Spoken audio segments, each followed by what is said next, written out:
أعوذ بالله من الشيطان الرجيم. بسم الله الرحمن الرحيم.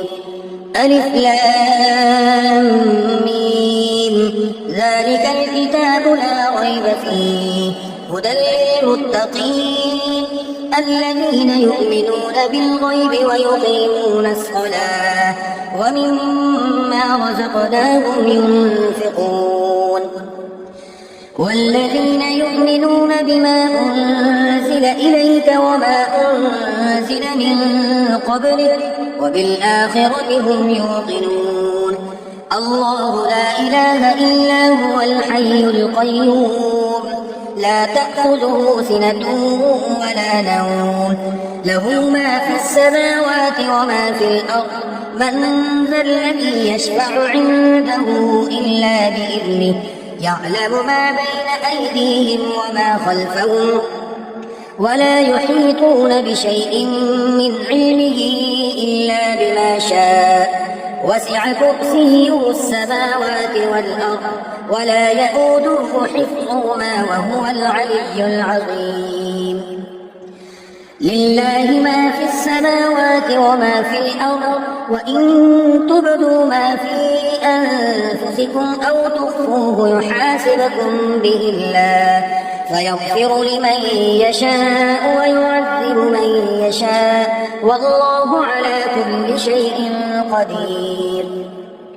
آمن الرسول بما أنزل إليه من ربه والمؤمنون كل آمن بالله وملائكته وكتبه ورسله لا نفرق بين أحد من رسله وقالوا سمعنا وأطعنا غفرانك ربنا وإليك المصير.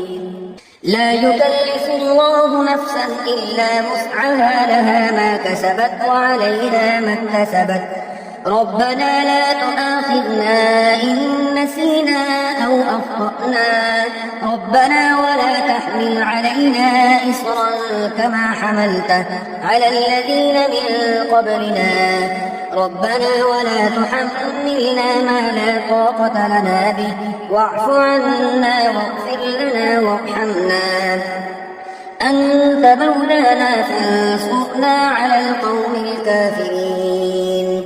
قل يا أيها الكافرون لا أعبد ما تعبدون ولا أنتم عابدون ما أعبد ولا أنا عابد ما عبدتم ولا أنتم عابدون ما أعبد لكم دينكم ولي دين. قل هو الله أحد الله الصمد لم يلد ولم يولد ولم يكن له كفوا أحد. قل أعوذ برب الفلق من شر ما خلق ومن شر غاسق إذا وقب ومن شر النفاثات في العقد ومن شر حاسد إذا حسد.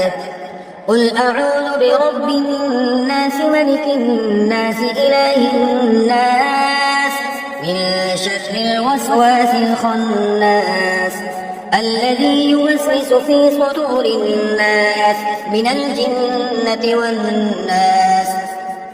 اللهم صل على سيدنا ومولانا محمد وعلى آل سيدنا ومولانا محمد صلاة تنجينا بها من جميع الأهوال والآفات وتقضي لنا بها جميع الحاجات وتطهرنا بها من جميع السيئات وترفعنا بها عندك أعلى الدرجات وتبلغنا بها أقصى الغايات من جميع الخيرات في الحياة وبعد الممات إنك على كل شيء قدير.